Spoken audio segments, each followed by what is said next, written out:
Greetings, wise ones. It's Melissa from 8th House Wisdom here, psychotherapist, astrologer, and author of Astrologically Happily Ever After. I am here with my April installment of the Universal Laws series. And today I'm going to be talking about the law of receiving. In particular, how the law of receiving and the law of attraction work together, and how digging into the law of receiving will help you to experience the things that you're looking to have happen in your life. So, first, I'm going to read a little bit of information about the law of receiving as indicated by Proctor Gallagher, particularly Bob Proctor, so that we have some context for what's going ahead. The law of receiving says we must give in order to receive.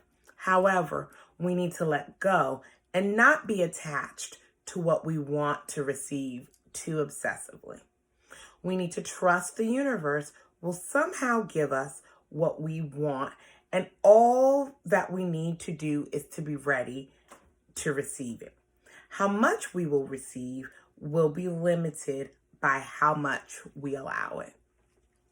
And so, of course, the main reason why I want to talk about this in coordination with information about the law of attraction is that was last month's law.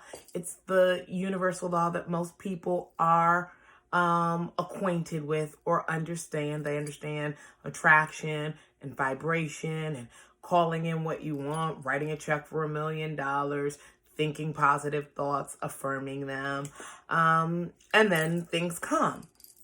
But I think one of the things we really need to be focused on is when we set out to attract whatever it is that we want, a new car, a new house, a new job, a new anything, we also need to be simultaneously working on the energy necessary to receive that thing.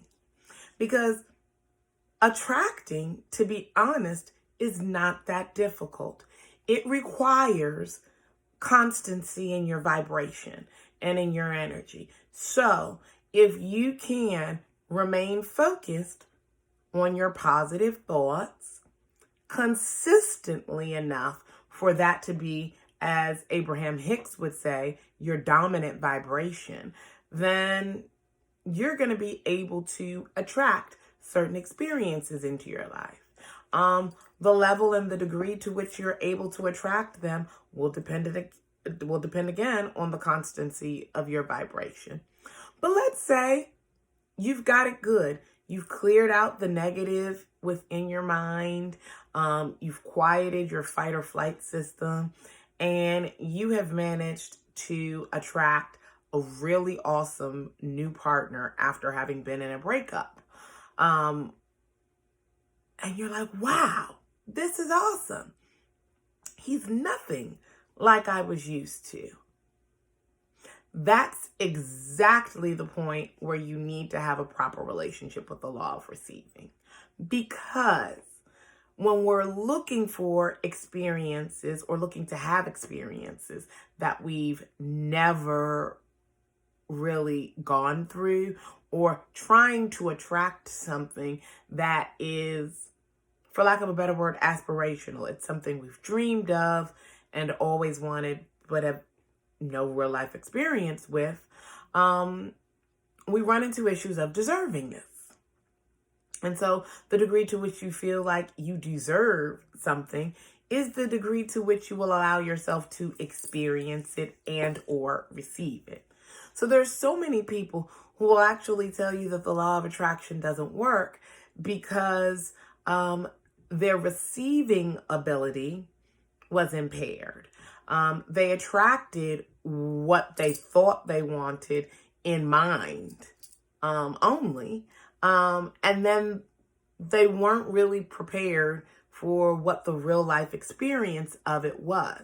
And as a result of calling it in and interacting with it, it bumped into a lot of feelings of inadequacy or worthlessness, or feeling like a fish out of water because this doesn't resonate with our prior history.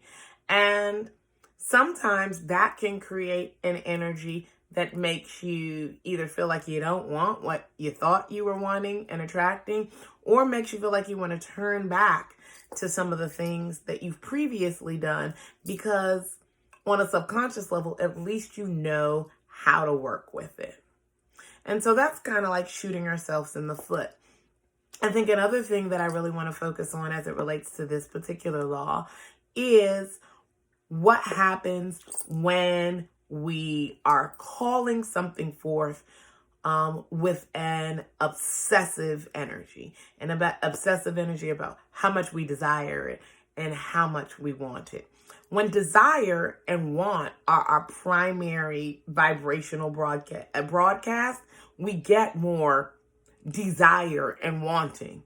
But desire and wanting are completely different from receiving. They're a state of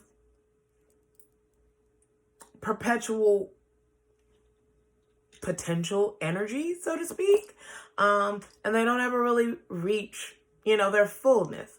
So we've got to switch our thoughts, hence what Bob Proctor was saying, that we can't hold on to an idea too obsessively. The moment that we end up doing that, we are not activating yet another law, the law of vacuum. We need to actively work through the process in using these universal laws that govern, which involve broadcasting, first identifying through the law of thinking what it is that you are looking to try to bring in to your experience at any particular period of time, because that's ultimately what ends up being most important. Once we activate that law of thinking, we can then move into the space of remembering that the law of supply is always in play. That there is, in fact, more supply than is necessary to meet the demand. But many of us are not broadcasting the appropriate demand, and hence there are times when our supply is not met in ways that we want. And when we find that, it's usually a signal to look within and determine what limiting belief or what lack-based belief is underlying our thinking, so that we can clear that up vibrationally and shift our point of attraction to one that's actually possible, which leads us to 3, the law of attraction, which is essentially a state of broadcasting a dominant vibration in order to bring these kinds of experiences into your life. You can be an effective broadcaster to the point where everything that you have been focused on affirming and calling in shows up on printed ads or in the news. And that's frequently a universal nod saying, hey, you're at it, keep going. And the physical manifestation of the specific thing that you are looking for will show up. Your only job is to remain consistent in that vibrational energy, or consistent enough that the positivity or the exact thing that you want, not its opposing factor, rings through clearly enough to the universe that it's had time to be seeded and directed to you. And that's how we ended up here at the law of receiving. Because once you've attracted it and the universe is filling your order, you need to be prepared to receive it. So when you start thinking about something and activating this process, you also need to be thinking about your feelings of deservingness, your feelings of worthiness, and your ability to receive. Are you the kind of person who deflects comments? Do you have on a wonderful outfit and somebody compliments you and you're like, oh, this old thing? Or are you the kind of person that says, thank you so much, I really appreciate that, and allow it to wash over you?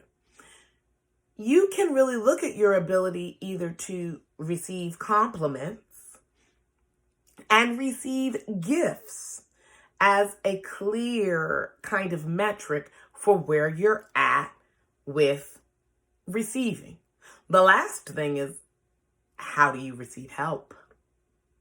Are you the kind of person who will expose your vulnerable underbelly and allow someone to step in and support you? I certainly know that via this time of the coronavirus, hopefully all of us are getting a bit more comfortable with the aspects of our vulnerability and of what it takes, even though we're social distancing, to have to lean on people, because things shifted so quickly. Many of us have had to rely on help that we didn't expect. And that can be a really humbling experience for us. And for many of us, this particular period of time is seeding for us the opportunity to take a look within and think about how we receive and clean that up so that the things that we've been attracting can make their way back to us, and we can actually welcome them into our life and our experience, because that's really important. And then the last thing is, we do have to give to receive. And I know a lot of people are going to talk about, well, we're in what is a perceived state of lack. A perceived state of lack because of what has happened with our economy, what's happening with jobs, the fact that this virus has really taken a lot from us. But that's one of the things about universal law. It is all abiding. We can all tap into a perpetual state of well-being that is always here for us. It starts through the law of thinking. Because for as many of us who may be contracting the virus, there are those of us who are in health and in good health right now. And so we have to make sure that we balance our thinking so that via the news, which can really put you in a down space, and listening to others going on, especially because, right now there's a lot of fear mongering and a lot of concern that the things that we don't want are gonna affect us. And too much thought or emphasis on those particular things create that as your attraction point. So we want to watch out for that. But you are not in a state of lack. You have plenty to give. We immediately tend to go to money or financial resources when we think about giving. And it's not as if that isn't a vibration that is opened up and is something that people need. But what about flowers cut from your garden? What about words of advice that you can offer people via the social distancing and Zoom room meetups and FaceTime calls that we're doing? There's always something of value that you can give. And your focus on giving activates additional universal law and helps thrust you into a space of being more open to receive that which you're calling in.